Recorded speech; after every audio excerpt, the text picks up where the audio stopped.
Welcome, ladies and gentlemen, to the showdown between Grand Cathay and the Demons of Chaos. It's going to be myself coming in with the quad blimp build. So we have 3 lanterns as well as a magistrate on lantern. We're going to be facing off against Arrow, and we had a little bit of a special kind of event here on this battle. He asked if he could load in one of his campaign demon princes named Where's Waldo, if I'm not mistaken, or yeah, it's Waldo. So we're going to be having to find Waldo with our blimps this game. So it is a campaign demon prince, a custom one.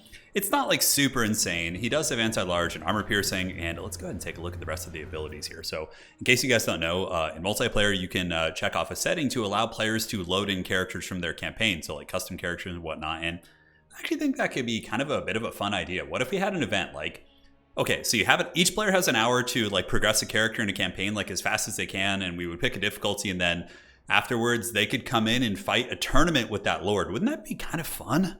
Doesn't that sound like it'd be kind of cool? So you get 1 hour, or maybe 2 hours, whatever. You get your campaign character, whatever faction you want. It could be Empire, it could be anyone. And then you're able to come in and do battle with him as you progress. I don't know, is it only the Demon Princes you could do? Or can you load characters from any campaign, like whether it be Empire, what else, whatever. Anyways, this guy's pretty scary. He's got Deathbringer, hidden in time, so he can go invisible. Obviously, it's Waldo, so, you know, got to stay in character. Infernal Gateway is very good against my forces. He's got Gore Feast, which is insanely good. It lets him heal in melee combat, and a couple other abilities like, oh, he's got Missile Block Chance, Chaos Armor, and Serpentine Tail. Oh my god, this guy's got a Ward Ascension too and Ward Save? Oh man, okay, I didn't notice all that before.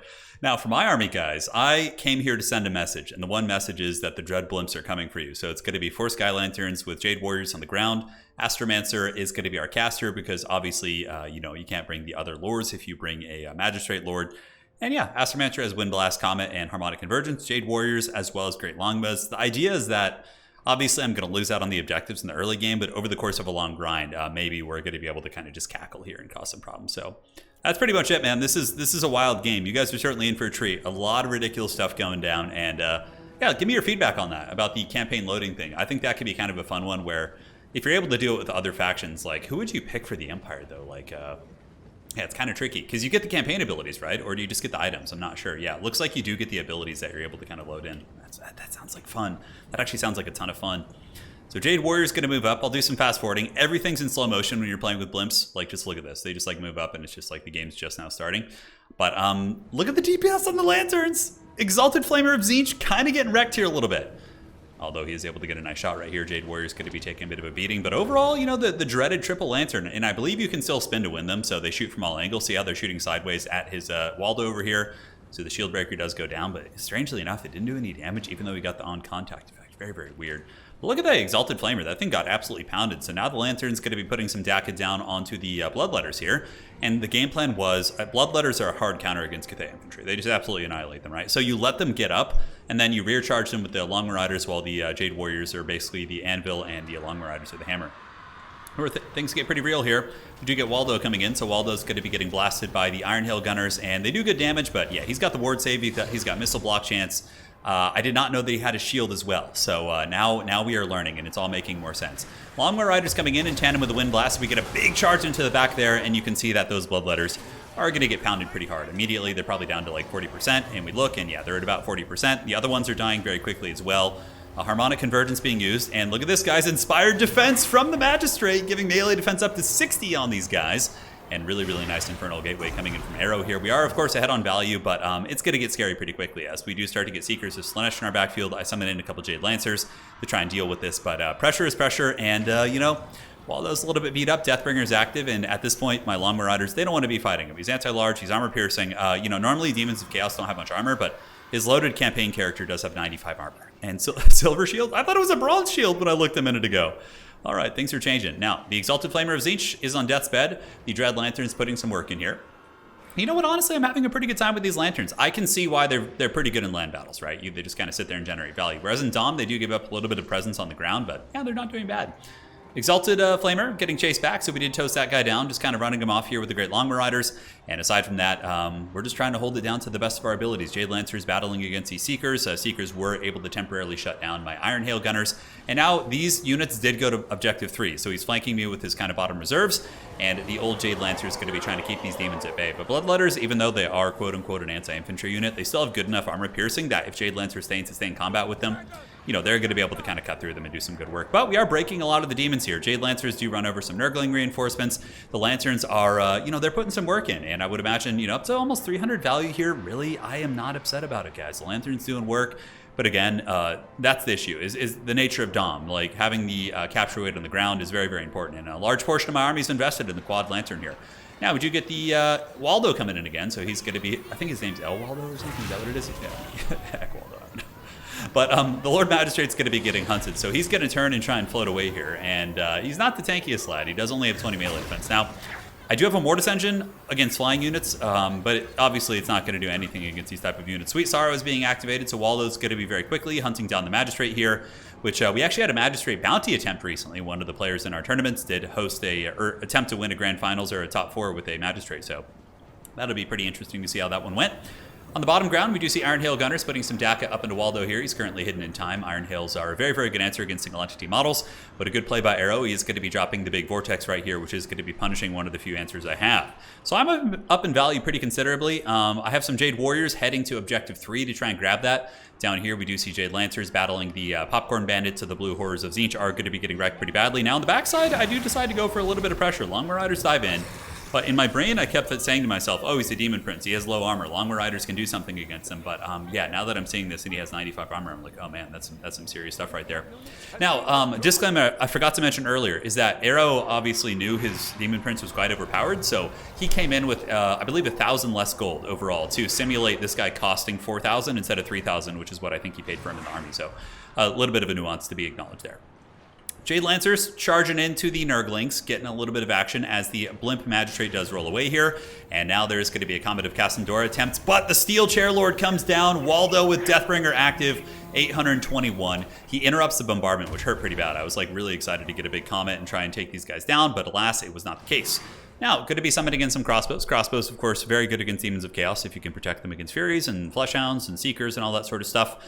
But going to be moving them up to try and shoot these Bloodletters and just trying to, you know, get that progressive value out of my Blimps. And, you know, they can grind things down over the course of a game. Long Marauders battling the Great Demon Prince up in the skies, while the Jade Lancers and their potato DPS continues to try and work on the blues. On the bottom side, it looks like we do have our Jade Warriors who are going to be grabbing objective number 3 as Bloodletters are summoned in as a counterplay. So that's going to be very, very tricky. And we need to get some objectives. We're having that classic Cathay problem, but even more magnified considering we have the Blimp build of not being able to kind of hold the objectives incredibly well. Long Marauders do get crumped there. Jade Lancers on the ground, at least they're able to win their fight. We do get some Nurglings trying to run intercept. Nurglings do have 33 melee defense, so Jade Lancers in sustained combat will be pretty crappy. But look at that, guys. The Inspired Assault, it is an ability from the Magistrate. 50 melee defense Jade Lancers actually able to cut through the Nurglings pretty well, but now that it's worn off, it's probably not going to get the job done.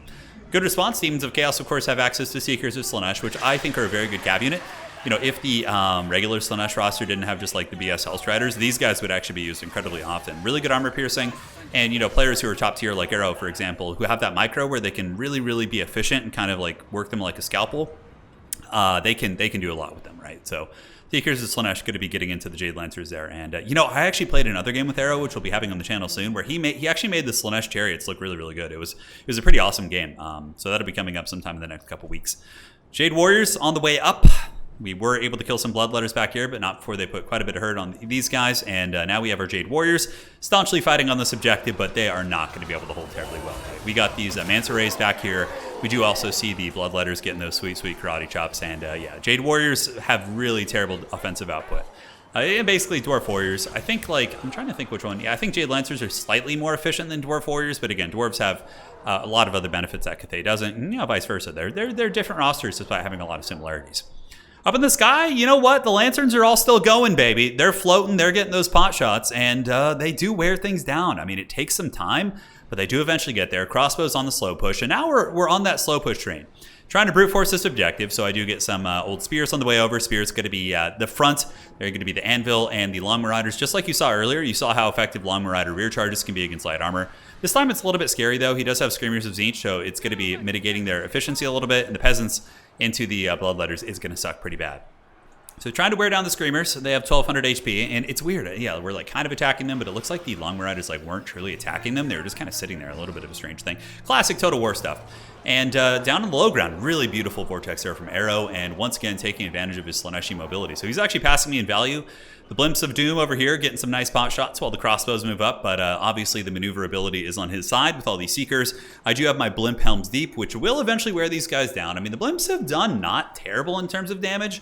You can look here at this Sky Lantern. This one has 900. This one is rocking 800. This guy 900 here, and this other Lantern is going to be sitting at 1,000, right? So a lot of cool stuff going on. Now in the backfield, Seekers to Slanesh sweeping on in there. That's going to be rough. Sending out more haggard peasants, just trying to work my way towards that objective, just sheer desperation basically. As the Seekers do get a beautiful concave charge in there and do collapse on those crossbows. We summon in some warriors just to try and move up. And you know, he's looking a little bit bare on forces as well, right? Like I have all these blimps, but the problem is the blimps are going to run out of ammo. And then suddenly I'm going to have to unsummon them, which will give me a decent refund. And then, you know, obviously that's how it is in Dom, which I think it needs to be changed. There's a couple of things like that in Dom that I really think need to be changed. And hopefully CA does. We'll see. Jade Warriors. Crossbows being swarmed by Bloodletters and Seekers. I do decide to land the Longmas with the Inspired Assault 90 charge bonus suddenly becoming as good as many Bretonnian units. And they do also have 65 melee attack, so you can see the shock damage really wrecks the Bloodletters, and we got some Jade Warriors coming up to support as the Dread Fleet of Blimps moves over. And you know, their DPS, it's kind of adding up. I believe each of these Blimps has paid for themselves at this point. We do get his Demon Prince coming in. Waldo has been an absolute scourge this game. He has been a problem. I don't really have too much to deal with him. He's just rocking a casual 3,000 value. He's obviously brought my Magistrate down pretty low in some of the blimps, and not low, but he's gotten them down. And yeah, pretty much everywhere Waldo goes with all these like, wild-ass abilities, and that's what this is the strongest thing he has. I think the Mortis Engine. It is a decent quality Mortis Engine. It's basically on tier with like Festus, which is very strong. He just needs to be in melee. He basically whips him with the tail, so... Yeah, character loading seems like that could be really interesting. But I wonder if like the Demon Princes would just be so much better. But again, I'd love to hear your guys' feedback on those thoughts. So at this point on the low ground here, these Bloodletters will be broken, and we do have Jade Warriors moving up to the point. So we're starting to kind of get some pressure back here. These guys will break. We'll be able to get Objective 3 back. And over here, we do have our Blimps, which with the support of the Long Riders are able to get some pot shots. You can see they have their long rifles on top. And that's a pretty cool shot, right? They're like in that in the dropship there, and they're just kind of shooting at those aerial units nearby. Very fun stuff, but ammo is about to run out. Waldo's actually getting hit a little bit because they do have Shield Breaker, so that is a fact. That would explain why his shield kept going down to bronze, because Shield Breaker is lowering his block efficiency. Iron Hail's Gunners summoned out here, shooting against the Seekers of Slanesh, hoping that they would just charge into the Iron Hail fire, and it looks like they're going to, but unfortunately the way that units like turn with rank and file, they turn instead of shooting, and they'll rip a couple of shots in the fourth quarter here, but a nice charge. Going to be pinning me in the backfield once more, but we do finish off the Bloodletters and are hustling for the objective. But Cathay is hands down one of the worst factions in the game at getting objectives like in a pinch. So the Lanterns move up, but we use all the ammunition there. So I unsummon the Lanterns and summon out a Terracotta Sentinel in the fourth quarter. And yeah, that's pretty much it. We're not going to be able to get there. Well played. Arrow played a great game. And, you know, Waldo is very strong. He was a beast, but, you know, that's not to say Arrow didn't have beautiful micro with his cavalry and caused them a ton of problems. And yes, I brought an absolute meme build, but it was so fun. And 1,000 on that. And this is how you kind of discover things. You're like, wait a second. Like, could Lanterns be made to work if you optimize the build more? Maybe so. Maybe if you don't bring a Magistrate, you bring a couple Lanterns, bring like a Dragon-Blooded Lord or something for a little bit of crowd clearing and control. Maybe we're onto something, right? So let's take a look at some of these other guys. Yeah, Cavalry did pretty good. And dude, well, we didn't find Waldo. We tried this game, but he was elusive. He was hidden in time. And Arrow's beautiful Cav Micro was able to win the day. Hopefully you guys enjoyed that one. See you on the other side. And that is it for tonight.